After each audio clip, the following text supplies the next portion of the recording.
वो जो हिंदुस्तान की राजधानी दिल्ली का लड़का है,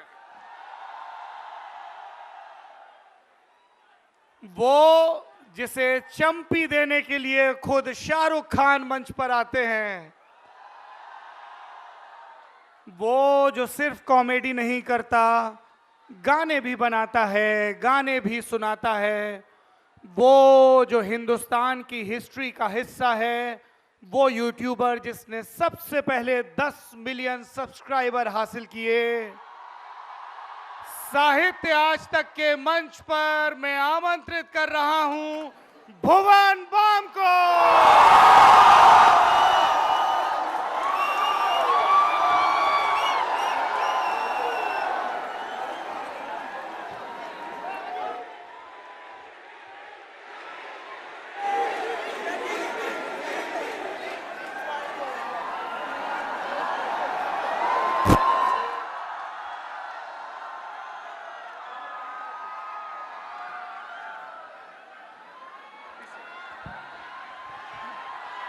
चेक। एक सेकेंड। तो थोड़ी जो अपनी एनर्जी है वो ज़रा एक चीज़ में लगाते हैं। ये ना चीज़ मैंने एक बहुत मशहूर सिंगर थे क्वीन बैंड के, फ्रेडी मर्क्यूरी, तो वो अपने शोज में करते थे एनर्जी चेक करने के लिए लोगों की। मैं ज़रा आप सबकी एनर्जी करूंगा चेक, ठीक है? मेरे बाद दोहराएंगे। हे ओ, हे ओ, हे ओ, हे रे रे रे रे रे, हे रे रे रे रे, हे ओ,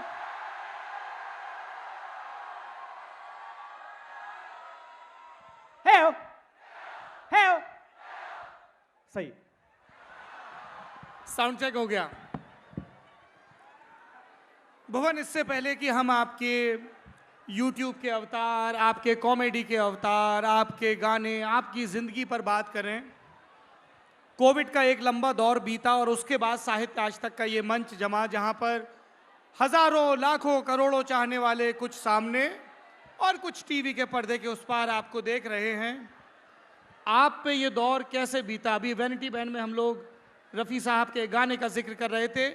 आप में से कितने लोग चाहते हैं कि सबसे पहले भुवन बाम आपको एक गाना सुनाएं? There you go.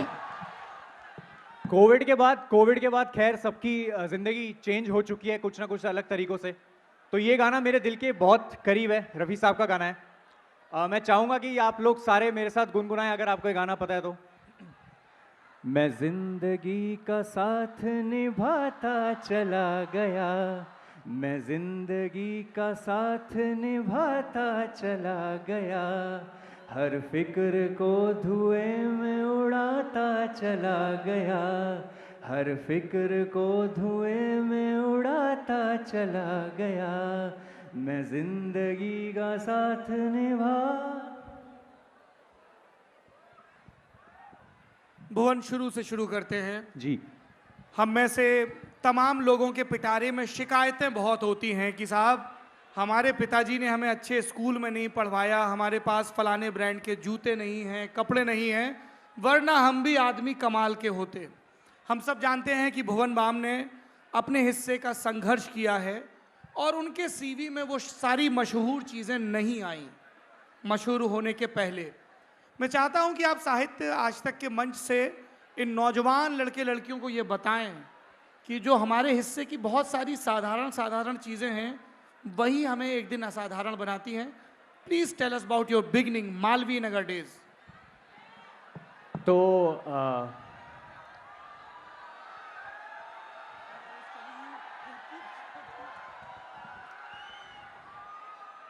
तो ऐसा है, पहले तो सबको बहुत बहुत आई लव यू है, बहुत ज़्यादा। और दूसरी बात ये है कि अभी हम थोड़ी देर के लिए इधर हैं, फिर हम लोग चले जाएंगे, हालांकि आएंगे वापस, लेकिन अभी के लिए थोड़े चले जाएंगे। तो अगर सब लोग बात सुन लें बढ़िया तो ठीक है, वरना फिर क्या ही बोले। तो शुरू मालवीय नगर से किया मैंने, और अभी भी वहीं हूँ, मैं वहीं आसपास ही हूँ, मालवीय नगर के आसपास ही हूँ। बस एक चीज़ है कि वहाँ पार्किंग नहीं मिलती अब, तो उधर क्या है, पहले जैसे मेरी दादी बोलती थी कि पहले के ज़माने में 3-3 घरों में एक एक गाड़ी होती थी, अब एक एक घरों में 3-3 गाड़ियाँ हैं। तो अब वो क्या चक्कर हो गया कि वो पार्किंग के चक्कर में लोगों ने, कि हमारी पार्किंग की जगह बच जाए, तो लोगों ने एक एक गाड़ी डाल रखी है, वो भी पतली पतली गलियों में एसयूवी।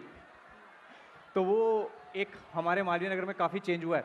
बट जब मैं वहाँ था तो शाम का क्रिकेट और दिन में जो मेरे छत का कमरा है जहाँ मैं बीबी के वाइन्स के सारे एपिसोड्स बनाता हूँ, एक वो कमरा और घर परिवार और वहाँ के दोस्त, बस।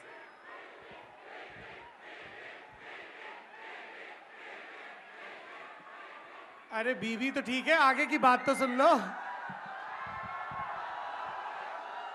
ये ब्लैक जैकेट वाली दीदी का तो हो गया आज का दिन, अब आप अमर हो गए, बस बैठ जाओ, बहुत बढ़िया, शाबाश।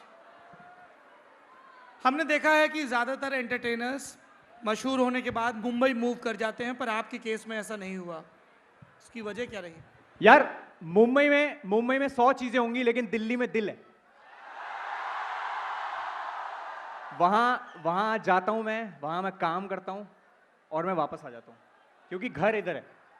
सब कुछ चलेगा, पूरी दुनिया घूम लो आप, पर घूम फिर के जब दिल्ली लैंड करते हो आप, तो जो भीनी भीनी पोल्यूशन की खुशबू है पॉल्यूशन की खुशबू वही दिल है मेरा, उधर ही दिल है मेरा। पर जब आप मुंबई जाते हैं तो तमाम हस्तियों से मिलते हैं जी। सबसे पहले कौन से स्टार से मिले, ऐसे जिसको टीवी पर देखा था और यार अभी सामने दिख रहा है, कोलैबोरेट कर रहे हैं? मैं सबसे पहले मिला था उनसे, रब्बी शेरगिल जी से। मैं किसी म्यूज़िक शो में था तो वहाँ पे थे वो, तो मेरा पहला एक्सपीरियंस वो था। फिर उसके बाद मैंने एक नया, क्या बोलते हैं उसको, एक नया फॉर्मेट शुरू किया टीटू टॉक्स के नाम का। तो वो टीटू टॉक्स में मुझे मौका मिला, पहला ही इंटरव्यू, मतलब ऐसा कैरेक्टर, टीटू मामा ऐसा कैरेक्टर जो मैंने करना शुरू भी नहीं किया ढंग से, और फिर मुझे अचानक पता चला कि ज़ीरो फिल्म थी, शायद ज़ीरो फिल्म का प्रमोशन है, और उन्होंने बोला कि ऐसा ऐसा है। तो मैंने बोला कि एक टीटू मामा के अराउंड एक फॉर्मेट करते हैं शुरू, जिसमें टीटू मामा सेलिब्रिटीज़ का इंटरव्यू लेते हैं, और उसमें luckily Shahrukh sir agree to, Shahrukh Khan ji. So he, मतलब उन्होंने अग्री किया करने के लिए, और वो हो गया। वो मुझे पता है और नहीं भी पता कि कैसे हुआ, पर वो मेरी जीवन का सबसे बड़ा मोमेंट था। ऐसे जब आप शाहरुख खान से मिले तो आपने बोला सर बिग फैन? हाँ, मतलब आदमी छूटते ही क्या बोले। हम शाहरुख खान के बारे में बात कर रहे थे जी। तो आप मिले, आपने ऐसे उनसे बोला सर बिग फैन? बिल्कुल, मैं छूटते ही उनको बोला कि सर समझ नहीं आ रहा कैसे करूं, क्योंकि ये मैं पहली बार कर रहा हूं ऐसा कुछ। तो उन्होंने बोला हाँ कुछ नहीं होता यार, कुछ नहीं होता इधर। तो हम बात कर रहे थे, तो कह रहे कहाँ रहता है तू? मालवीय नगर में। मैंने कहा मैं मार्केट के पास रहता हूँ। कह रहे गोल चक्कर के पास। ओ, मैंने कहा बाप रे मैं इस आदमी ने गोल चक्कर देखा हुआ है मालवीय नगर का। But he new everything about, उनको सब पता था मालवीय नगर में क्या है। वो कहते छोले भटूरे खाने आया हूँ मैं यहाँ पे। तो मतलब उन्होंने जितना वार्मथ फील करवाया उधर, मतलब बहुत कम देखा यार मैंने, मैं सही में बता नहीं सकता। It makes you feel comfortable. हाँ, मतलब जो आदमी अभी है नहीं आपके सामने, आप उनके बारे में अगर ऐसी बात करते हो तो पक्का कुछ तो भी उन्होंने इम्पैक्ट किया होगा। पर इतना कितना इम्पैक्ट था कि कट हो गया फिर भी तुम चंपी कराने में लगे ही हुए थे? मैंने ना, जितने लोग यहाँ देख रहे हैं, जितने लोग बीबी के वाइन्स कितने लोग देखते हैं? ठीक है, पहले तो कान पकड़ के माफ़ी मांगता हूँ कि अभी एपिसोड्स नहीं आ रहे। मुझे पता है आप लोग मुझे मैसेज करते हैं, डीएम करते हैं, बट मैंने ढिंडोरा सीज़न 2 लिखना शुरू कर दिया है, और अब आपको पता ही है उसमें कितना वीएफएक्स इन्वॉल्व होता है। तो अभी उसमें थोड़ा सा टाइम लगेगा, बट दिसंबर आने वाला ना, दिसंबर में एक एपिसोड आएगा पक्का अभी। तो हाँ, तो मैंने, ये लोग जानते होंगे कि मैंने कभी किसी को बोला नहीं कि प्लीज़ मुझे सब्सक्राइब करो। मैं एंड में बस एक स्लेट डाल देता हूँ कि लाइक शेयर एंड सब्सक्राइब कर दो। उस दिन मुझे पता नहीं क्या हुआ, मैंने कहा सर मैंने कभी किसी को बोला नहीं सब्सक्राइब करने के लिए, लेकिन अगर आप बोल देंगे तो कह रहे हाँ बता क्या क्या बोलना है। तो मैंने कहा सर ऐसे ऐसे बोलना है। तो वो बोलने लगे। मैंने कहा सर ये ना ऐसा लगेगा कि मैंने आपको बोला है बोलने के लिए। तो इसको थोड़ा ऑर्गेनिक अगर बनाए तो हाँ थोड़ा Natural लगना चाहिए। थोड़ा नेचुरल बनाते हैं। तो कह रहे हाँ बता कैसे। तो वो यूं बैठे हुए थे। तो मैंने कहा सर मैं अगर यहाँ बैठ जाऊँ और आप मेरे कंधे पे ऐसे हाथ रख के आप बोल दो कि या ये भुवन का चैनल है इसको सब्सक्राइब कर दे। वो मैं बैठा और उन्होंने चंपी करनी शुरू करी। मैंने कहा अब जिसने जो बोलना है बोल दे, जिसने जो करना है कर दे। मेरा हो गया, शाहरुख खान ने मेरा चंपी हो कर गया। दी। बट हाँ ये ऐसा एक एक्सपीरियंस था। अच्छा, शाहरुख खान के बाद फिर आपकी सलमान खान से मुलाकात हुई, उसके जी। बारे में बताइए जरा। वो मुलाकात हुई बिग बॉस के लिए गया था, ढिंडोरा के लिए मैं बिग बॉस पे गया था। तो वो मुलाकात बहुत ब्रीफ थी क्योंकि वो कैमरा सेट थे और मुझे एक चीज़ बोली थी कि यहाँ आके आपको ये बात करनी है और उनसे इतना वार्तालाप नहीं हुआ मेरा। बट जितना भी हुआ ऐसे लोग बोलते हैं सलमान खान मिलते हैं तो वो थोड़ा बॉडी के टिप्स देते हैं, कई बार ब्रेसलेट भी उतार के देते हैं, ऐसा कुछ होता है क्या? नहीं उस टाइम पे नहीं, उस टाइम पे सैनिटाइजर वाला हिसाब किताब था कि हाँ। मतलब सैनिटाइजर बहुत यूज़ होते थे हर चीज़ के बाद। तो मैंने जाके हैंडशेक किया और सब कुछ हुआ। तो फिर हम दोनों ने सैनिटाइज़र यूज़ किया। फिर उसके बाद उनका ओवर टाइम चल रहा था काफ़ी क्योंकि बहुत देर से शूट कर रहे थे वो।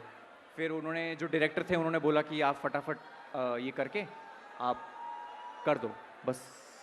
फिर निकल लिया मैं वहाँ से। सलमान खान तो फटाफट हो गया, लेकिन आलिया भट्ट वाला शूट फटाफट नहीं हुआ था। हाँ मेरी आप लोगों को पसंद है आलिया भट्ट? गिव मी अ चीयर। बताइए क्या तजुर्बा था?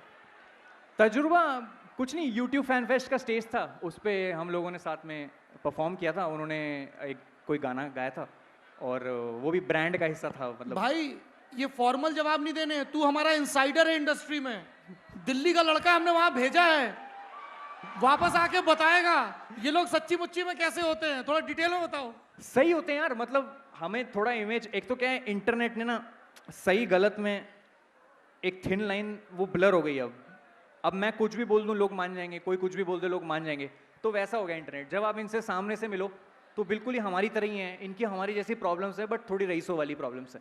रईसों वाली प्रॉब्लम्स? हाँ बताइए साहब। कि हमारा जैगुआर का शार नहीं चल रहा, वैसा कुछ, ऐसा कुछ क्या हमारा जगुआर? का शार नहीं चल रहा। अच्छा मतलब जी। फॉर एग्जाम्पल ऐसा कोई बात नहीं करता सामने से, हम अपनी देख रहे हैं हमारी मालवेरे में टूटी वो खराब हो चुकी है, वो ऐसे वो यूं चलाओ तो यहाँ निकल रहा है एक पानी, एक उधर निकल रहा है पानी। तो मतलब इनकी प्रॉब्लम्स हैं हमारी तरह हैं बट थोड़ी अलग हैं, बट सेम कॉन्सेप्ट सेम ही है उनका। आप अभी सलमान के संदर्भ में जिक्र कर रहे थे ढिंडोरा का। जी हम लोगों ने सुना था कि ढिंडोरा पहले एक फिल्म के वास्ते लिखी गई थी। जी जी। थोड़ा उसकी जर्नी के बारे में बताइए, कहाँ से वो कंसेप्ट आया? तो ढिंडोरा बनाई इन सब की वजह से है। मैं नॉर्मल अपनी वो 4 दीवारी में ऑरेंज रंग की, पर्पल रंग की दीवार, उसके सामने मैं वीडियोस बनाता था। फिर मुझे लोग जब रास्ते में मिलते थे तो हैरानी से पूछते थे, अरे आप इतने लंबे हो? मैं तो कह रहा आप छोटे दिखते हो वीडियो में। मैं क्यों ऐसा? कह रहा क्योंकि आपका यहाँ से नीचे कुछ नहीं दिखता। ऐसे बनाते हो? हाँ क्योंकि मैं ऐसे बनाता हूँ, वो एंगल ऑफ डिप्रेशन के चक्कर में उनको ये नीचे का नहीं दिखता।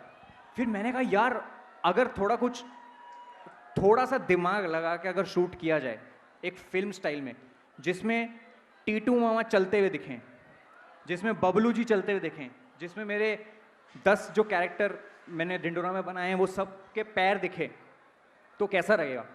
मैंने 6 महीना सबकी वॉकिंग स्टाइल, हालांकि मेरे ही कैरेक्टर हैं बट मैं कभी चला नहीं उनके साथ, मेरे लिए नया था ये। और ऐसा भी नहीं लगना चाहिए गिमिकी, फनी नहीं लगना चाहिए। मतलब मेरे लिए सबसे बड़ा टास्क था कि जो कैरेक्टर है जानकी, जो मम्मी का कैरेक्टर है, अक्सर क्या होता है जब हम कोई आदमी अगर कोई फीमेल कैरेक्टर करता है तो एक बहुत थिन लाइन होता है कि वो थोड़ा गिमिकी हो जाता है। मतलब ऐसा नहीं होना चाहिए कि मजाक उड़ा रहे हैं आप महिला का।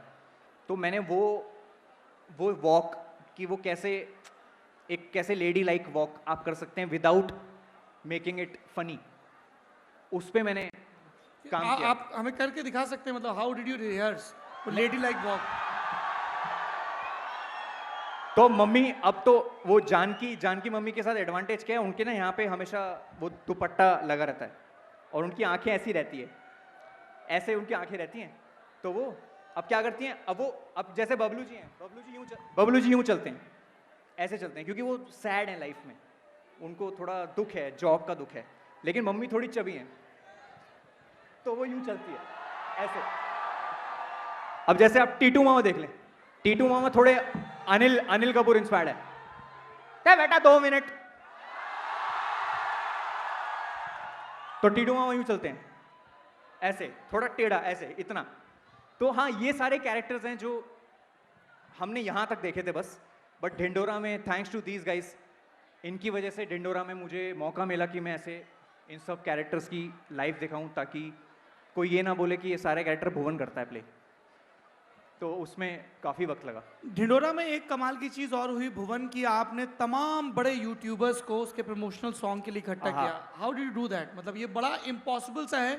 कई लोगों को लगता है कि जैसे एक्टर्स में राइवलरी होती है या फिल्म प्रोडक्शन हाउसेस में होती है, यूट्यूबर्स में भी होती होगी, लेकिन आपने हर किसी को, चाहे वो जाकिर खान हो, तन्मय भट्ट हो, आशीष चंचलानी हो, हर कोई साथ आया। तो वो कोलैबोरेशन कैसे मुमकिन हुआ? कितने फ्रीक्वेंटली आप लोग आपस में मिलते हैं, क्रिएटिव आइडियाज शेयर करते हैं, वो बताइए। मतलब मज़े की बात यह है कि हम लोग इतना फ्रीक्वेंटली बात नहीं करते। थैंक यू भैया।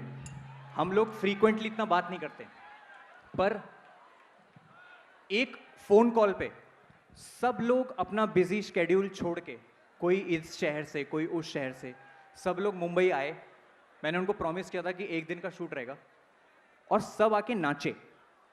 मतलब डांसिंग एक ऐसी चीज़ है जो कैमरा के सामने लोग थोड़े कॉन्शियस होते हैं नाचने में, पर किसी ने झिझक नहीं करी। सब ने उसी दिन पे वो स्टेप्स सीखे। हमने थोड़े कंपैरेटिवली इजी स्टेप्स किए थे। सबकी एंट्री हमने प्लान करी थी। मतलब 3 मिनट का गाना है, 2.5 मिनट की एंट्री हैं बस फिर बीच में एंड में डांस है सबका। बट इन सबका बड़प्पन है कि इन लोगों ने एक फ़ोन पे सब लोग आए और आ गए बस। मैं उस चक्कर में बहुत इंस्पायर हो गया कि अरे बाप रे, मतलब हमने बस पूछा। पहले तो सबसे बड़ा हर्डल ये होता है कि कौन आएगा, किसी का यहाँ शूट होगा, किसी का वहाँ शूट होगा। बट सब लोग आए और सब लोग रुके, और सब लोग रुके मतलब अच्छा रुके, जब तक मेरा शूट नहीं हो गया। एवरीवन वेटेड, और फिर सब लोग गए एक फुल ग्रुप फोटो के साथ। तो मतलब वो म्यूजिक वीडियो नहीं बन पाता उनके बिना। आपने कहा कि सब लोग आए, सब लोग रुके, ऑटोमेटिकली जनता सोच लेती है कि फिर सब लोगों ने बहुत पार्टी की होगी। मुंबई की पार्टियों की बड़ी तस्वीरें, बड़े वीडियो छपते हैं, और एक मिसकंसेप्शन भी बन जाता है कि हर वो शख्स जो एंटरटेनमेंट इंडस्ट्री में है वो पार्टियां करता होगा, धुआं निकलता होगा, पर आपके साथ तो ऐसा कुछ भी नहीं है। तो ऐसा वो पीयर प्रेशर नहीं रहता कि थोड़ा कम कूल लगूंगा मैं दोस्तों के बीच? क्योंकि बहुत सारे नौजवान मिलते हैं, वो कहते हैं साहब हम तो करना नहीं चाहते थे, लेकिन हम कूल दिखते रहे इसलिए हमने सिगरेट पीनी शुरू कर दी या कुछ और करना शुरू कर दिया। ये जिनके अंदर सेल्फ कंट्रोल नहीं होता वो ऐसी बातें करते हैं। मतलब आप हमेशा से करना चाहते थे, आपने किसी वजह से नहीं किया। अब आपको किसी ने हल्का सा तो आपने कहा चलो कर लेते हैं, फिर बोलते हैं कि उन्होंने फोर्स किया। ऐसा कुछ नहीं होता। मेरे आसपास सिर्फ शराबी बैठते हैं, सिर्फ शराबी। शराब शराब शराब शराब, रसना की बोतल, शराब शराब शराब, माजा की बोतल। तो इट्स अप टू यू, आपके ऊपर है कि आप क्या करना चाहते हैं। मतलब मैं तो इसलिए ये सब नहीं करता क्योंकि मैंने अपने घर में देखा हुआ है। क्या देखा है? फादर साहब और मतलब फैमिली में बहुत लोग देखे हैं मैंने। तो मैं तो इन चीज़ों से मन बना के दूर रहता हूँ।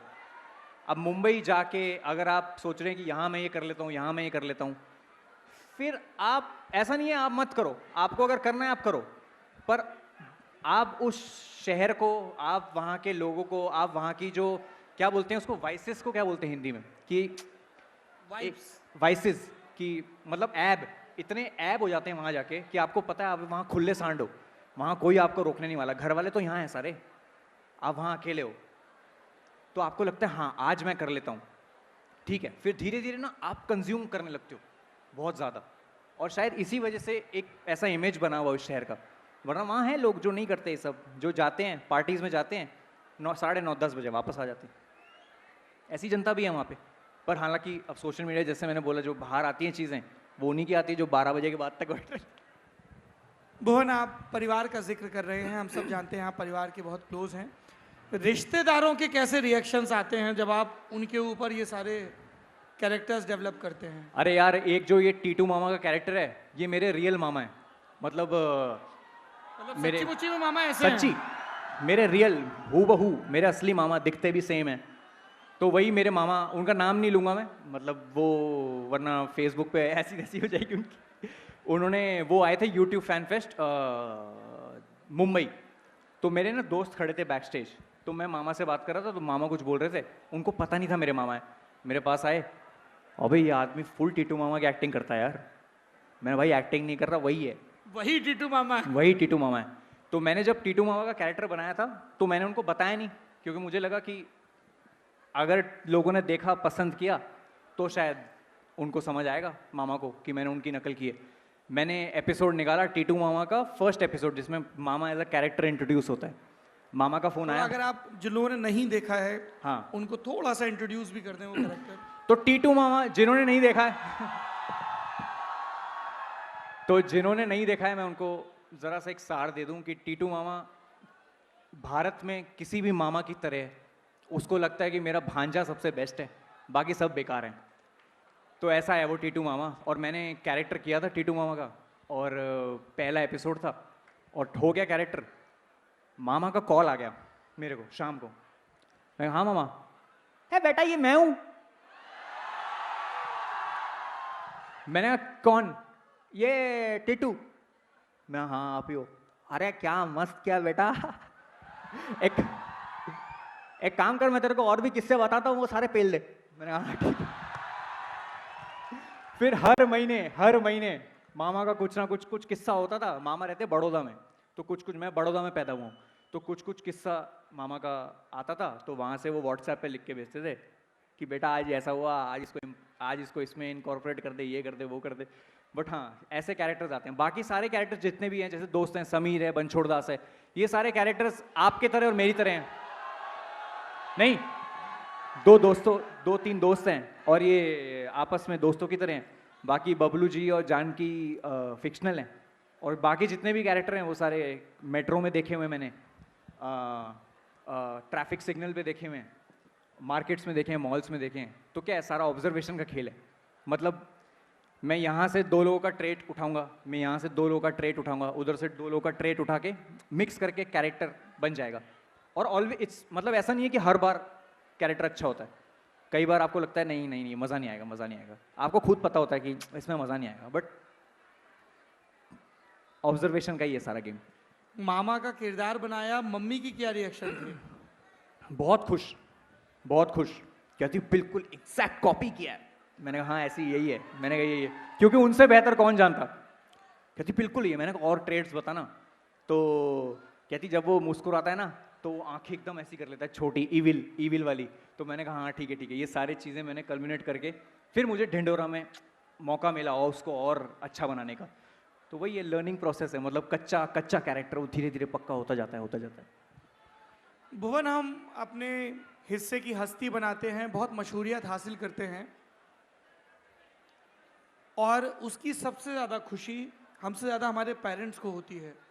वो बहुत खुश होते हैं कि जब कोई उन्हें ऐसे पुकारे कि अरे ये फलाने के माँ बाप हैं। आपके घर वालों को सबसे पहले ये कब समझ में आया कि भाई हमारा सपूत बहुत मशहूर हो गया है? सरोजनी नगर गया था मैं, क्योंकि कंप्लेंट होती थी घर पे कि जब से तेरा ये शुरू हुआ है तब से हम लोग बाहर नहीं जाते कहीं पे। तो मैंने कहा ठीक है चलते हैं। तब मास्क वास्क का मुझे आइडिया भी नहीं था और मैंने कभी ऐसा कुछ एक्सपीरियंस भी नहीं किया था। इक्का दुक्का बार मेरे साथ हुआ था।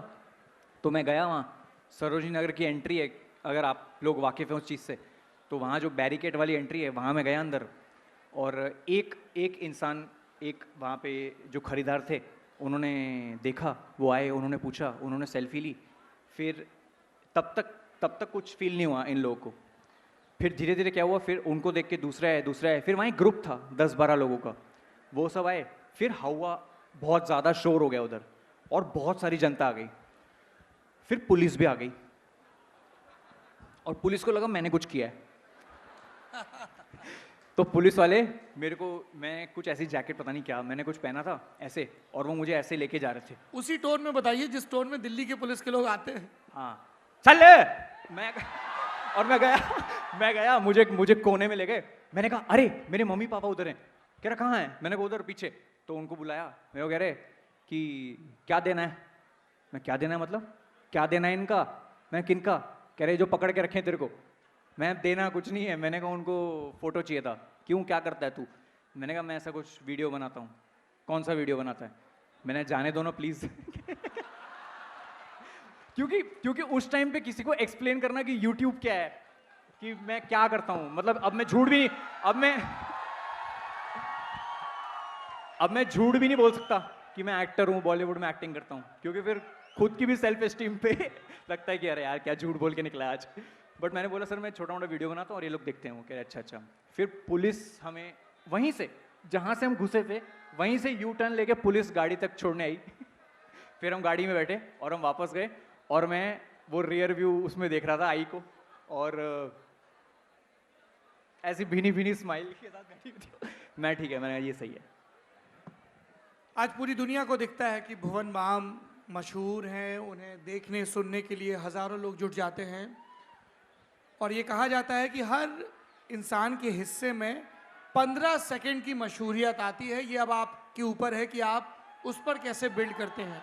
आपके वो 15 सेकंड कैसे आए?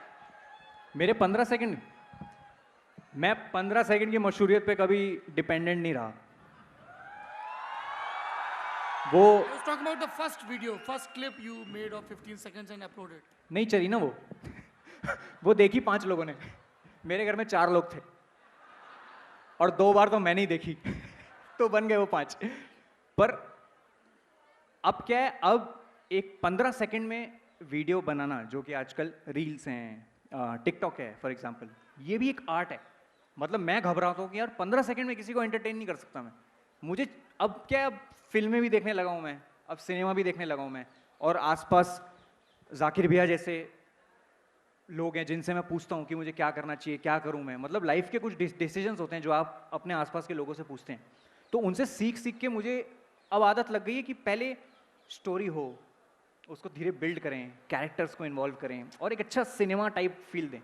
15 सेकंड वाली चीज़ मुझसे होती नहीं है। कूडोज टू, मतलब जो लोग बनाते हैं उनको, उनका वो अलग क्राफ्ट है। बट वही है, वो आजकल सोशल मीडिया कुछ खास नहीं है। ऐसा ऐसा नहीं, सच में मतलब मेरे को पहले बड़ा फील होता था कि सोशल मीडिया में ये हो जाएगा, सोशल मीडिया में वो हो जाएगा। बट अब इट्स अ क्लस्टर। अब क्या प्लेटफॉर्म है, और आप जितने भी लोग हैं, कौन कौन रील्स बनाता है यहाँ पे, कौन कौन देखता है रील्स? अब कितनी जनता है रील्स देखने वाली? अब अगर इतनी जनता देखने वाली है तो बनाने वाले भी तो हैं बहुत। वो बनाने का प्लेटफॉर्म अब मिल चुका है। अब खाली बात इंस्टाग्राम यूट्यूब तक नहीं रही, टिकटॉक है, एक हमारा भी मौज ऐप है। ऐसे बहुत सारे ऐप्स हैं जिन्होंने क्रिएटर्स को, बच्चों को मौका दिया है कि आप इंस्टाग्राम पे नहीं बना पा रहे, कोई बात नहीं, आपको हम ये वाला ऐप देते हैं, आपको हम ये वाला ऐप देते हैं। तो अब अपॉर्चुनिटीज़ बहुत है हमारे पास। अब बस देखने वाले थोड़े, अब क्या है, वो देखने वालों का एक सैचुरेशन पॉइंट भी आने वाला है, क्योंकि अब इतना फ्लड हो गया है। अब जैसे मैं रील्स देखता हूँ, 90% चीज़ें वो हैं जो मुझे नहीं देखनी, लेकिन वो मुझे बताई जा रही है, बेटा देख, अब तू देख, तू ये देखता रहे। अब उसको आप स्वाइप करे जा रहे हैं, स्वाइप करे जा रहे हैं। तो अब ये सोचना कि आप क्या काम करते हैं उस पर सोशल मीडिया है, नहीं। अब एल्गोरिदम क्या चाहता है उस पर सोशल मीडिया है। इट्स ऑल एल्गोरिदम, सिर्फ एल्गोरिदम के मोहताज है अब हम सारे। मतलब वो जो घबराहट होती है ना कि आज यार हमेशा 100 लाइक्स आते हैं, आज 90 क्यों आ गए समझ नहीं आ रहा, वो डर अब पैदा हो गया सबके अंदर। मतलब कसम से अब ऐसा सा हो गया कि अगर जितने डिजायर्ड लाइक्स हैं उतने नहीं आए ना, तो आप ना भी हो उदास, आसपास वाले उदास कर देते हैं। क्या वो ये चला नहीं? हाँ, मतलब वैसा रिस्पॉन्स नहीं आया। वैसा रिस्पॉन्स मतलब मेरा ड्रीम था कि 90 लोग देखें मुझे। एक बार 100 ने देख लिया, ठीक है, अब वापस 90 ने तो देखा ना फिर भी। तो ये डर है रेलेवेंसी का कि यार क्या होगा, सोशल मीडिया नहीं होगा तो मैं क्या करूंगा लाइफ में। अभी वो एक दौर है, वो एक वेव है कि अब सबको चाहिए चाहिए चाहिए, बट धीरे धीरे सब। आप इस यंग क्राउड को क्या बोलेंगे? इनमें से कई लोग हैं जिनको वो सोशल मीडिया वैलिडेशन परेशान करता है। जब अगर आप सोशल मीडिया के वैलिडेशन पे बहुत डिपेंडेंट हैं, तो आप एक चीज सोचिए कि जब आप डेथ बेड पे होंगे ना, सिर्फ जो आसपास के लोग हैं ना, गिनती के लोग सिर्फ वही आएंगे और कोई नहीं आएगा। ये है social media, literally social media ने ये हुआ है। लोग आपको बहुत चाहते हैं, लोग आपको सब कुछ करते हैं, बट आपको पता है इवेंचुअली जब आप अकेले होंगे तो आप अकेले होंगे। आप बिस्तर में सोते हैं, आपके खुद के ख्याल होते हैं दिमाग में, वो आप समझिए कि वो जो ख्याल हैं आप वो हैं, आप वो नहीं है जो आप बाहर बताते हैं सबको कि हाँ मैं ये हूँ, मैं ये हूँ, मैं ऐसा करता हूँ, मैं वैसा करता हूँ, आज मेरे पास ये, मेरे पास ये, मैं ये। कुछ नहीं है, कुछ भी नहीं है, ये सब भ्रम है, सब कुछ भ्रम है। मतलब मेरे को थोड़ा सा टाइम लग गया ये समझने में, बट अभी 2 साल ने बदल दिया बहुत। क्या बदला भुवन बाम की सेंसिबिलिटीज में इन 2 सालों में, कोविड के पीरियड और उसके बाद? मेरा यही बदला है कि यार देखो, फ्रैंकली जब तक हैं माँ बाप तब तक जितना प्यार दे सकते हो दे दो, जितना प्यार। वक्त मांगते हैं, वक्त दे दो। नहीं है, कितने बिजी हो, प्रेसिडेंट हो, प्रधानमंत्री हो तुम? नहीं ना। तुम्हारे पास जितना वक्त है दे दो अपने माँ बाप को। काम आ जाएगा, नहीं आएगा। बहुत जरूरी बात। बड़ा ख्याल रखना पड़ता है ना स्टेज पर कि मुंह से साला भी ना निकल जाए। भुवन, जब आपको पहली मर्तबा पता चला कि आप पाकिस्तान में बहुत पॉपुलर हो गए हैं, वो कैसे पता चला? अरे मैंने पहले मुझे पता नहीं था कि YouTube भी कोई चीज़ होती है। मुझे ऐसा लगता था कि YouTube पे बॉलीवुड के ट्रेलर डलते हैं, मूवीज़ के ट्रेलर होते हैं, मतलब म्यूज़िक वीडियोस डलती हैं। मैं फेसबुक पे बनाता था और उस टाइम पे पाकिस्तान में YouTube बैन था। अभी खुला है, रिसेंटली खुला है, मतलब 3-4 साल पहले खुला है। तो तब बैन था, तो सब कंटेंट फेसबुक पे देखते थे।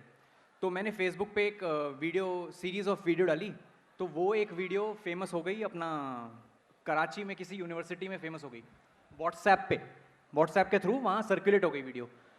अब मैं एक दिन उठा, मैंने कहा क्या है, वही 10 लोग 15 लोग देख रहे हैं, देख लेता हूँ आज किसने देखा है।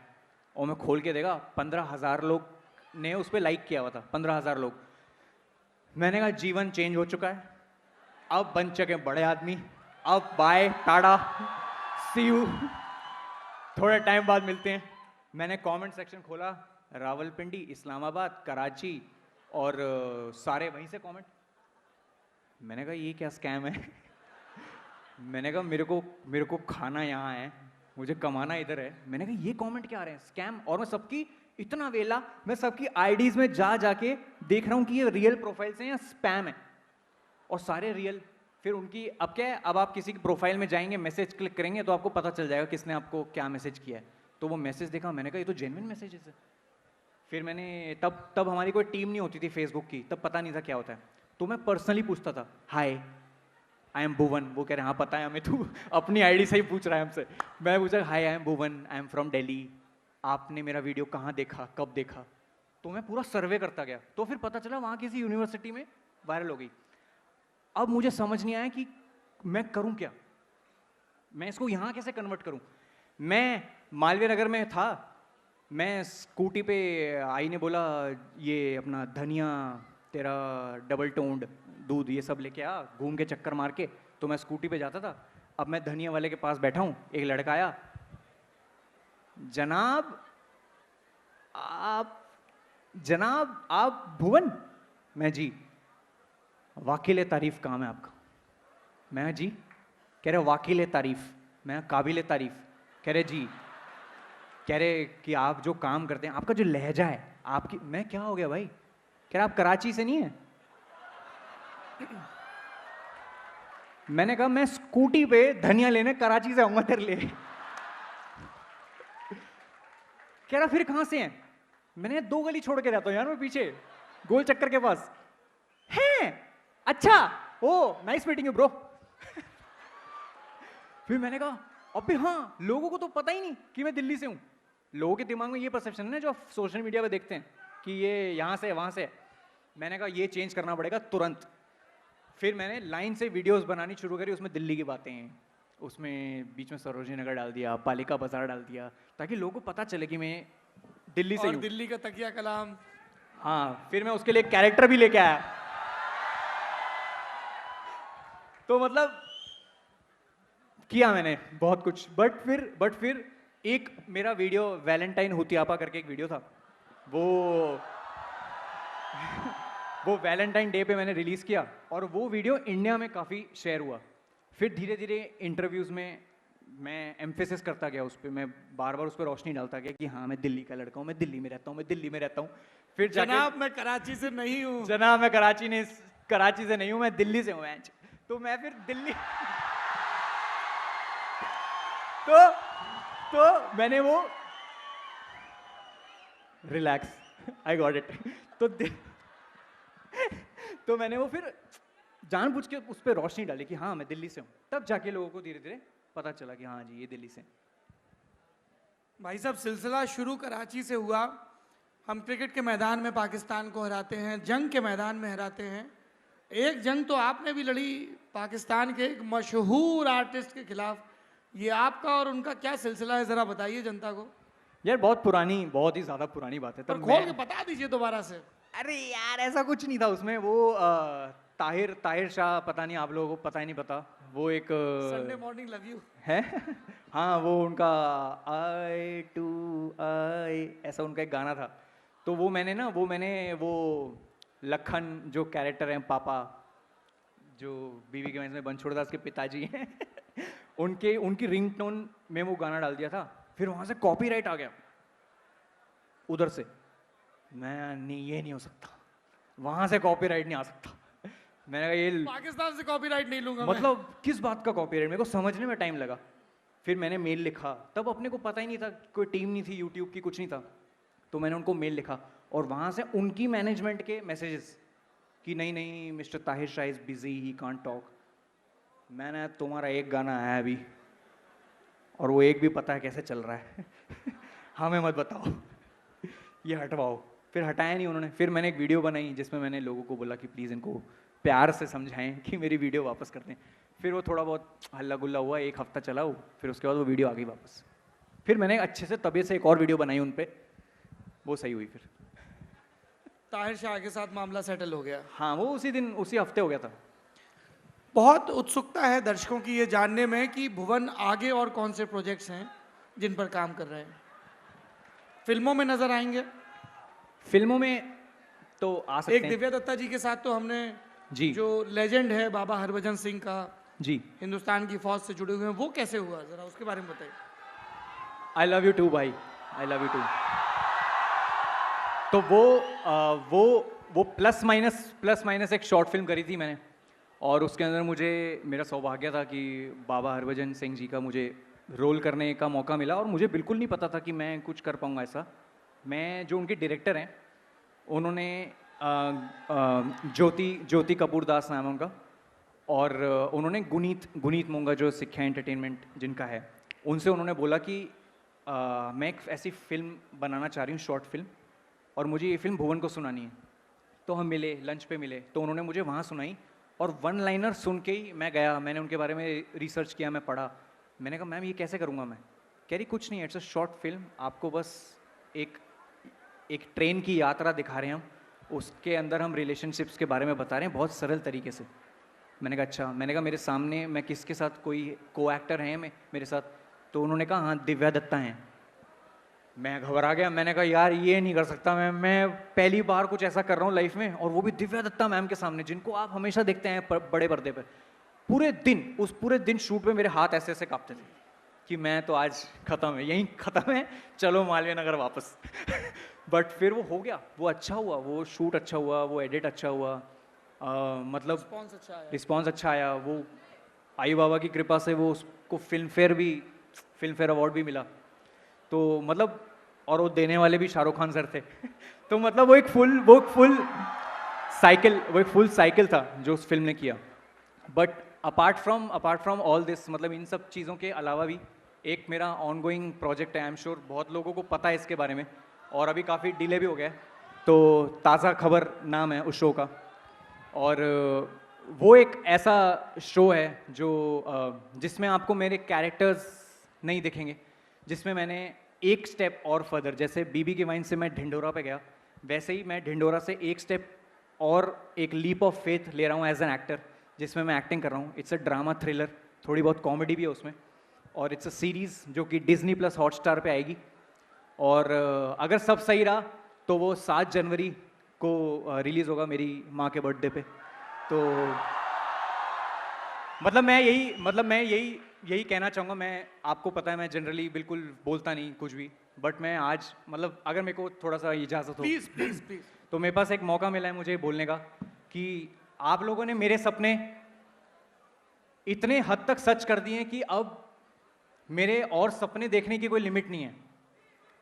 मैं पहले मेरी क्या, मेरा सिचुएशन क्या है कि मेरे सपने बहुत बड़े हैं लेकिन चादर छोटी है। मैं वो धीरे धीरे चादर अपनी खोलता जाता हूँ हर प्रोजेक्ट के साथ कि मैं ये कर सकता हूँ, नहीं कर सकता, चल हाँ करके देखता हूँ, तो कर लेता हूँ। तो ढिंडोरा भी उस वजह से हुआ, ताज़ा खबर भी उस वजह से हुआ। तो आप लोगों ने जैसे मुझे सपोर्ट किया है, प्रोत्साहन दिया है कि मैं उस 4 दीवारी से निकल के ढिंडोरा बना पाऊँ, आप प्लीज़ उसी तरह इस प्रोजेक्ट में मेरे को चांस दीजिए। आप लोग ये शो देखिए, आपके सामने आ जाएगा अगले महीने जनवरी में आ जाएगा। तो प्लीज़ अपना 7 प्यार। जनवरी। हाँ? 7 जनवरी। हाँ, अभी डेट तो अभी खैर वर्क अराउंड कर रहे हैं, बट मैंने तो अपने सामने रख दिया है ये कि ये ऐसा होना माँ चाहिए, का जन्मदिन है, होना उस दिन, चाहिए ऐसा, उसी दिन आना चाहिए। बट अगर खैर ऐसा नहीं भी होता किसी वजह से तो जनवरी में तो आ ही जाएगा, उससे ज़्यादा डिले हो नहीं सकता। तो आप प्लीज़ ताज़ा खबर को प्यार दीजिएगा। और ये नहीं कहूँगा कि बहुत मेहनत करिए, यहाँ जितने लोग हैं सब मेहनत करते हैं। ये जो बोलते हैं कि हमने बहुत मेहनत करी है जी, हमने बहुत मेहनत करी, सब मेहनत करते हैं।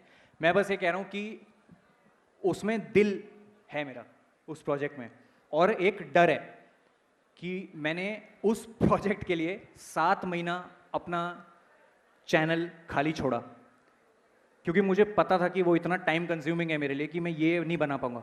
और अगर मैं यहाँ एवरेज कंटेंट बनाऊंगा बीबी के वाइन्स पे अपने एपिसोड्स में, मैं नहीं चाहता कि मैं 25 मिलियन लोगों को ग्रांटेड लूँ कि बस बनाने के लिए बना दिया वीडियो, ऐसा नहीं करना चाहता मैं।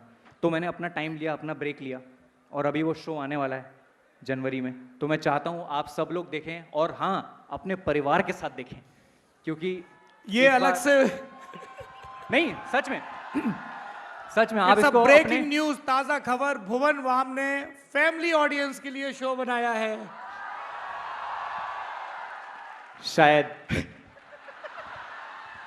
नहीं सच में, मतलब बीबी की वाइन्स भी आप अपने परिवार के साथ देख सकते हैं, अलग अलग बैठ के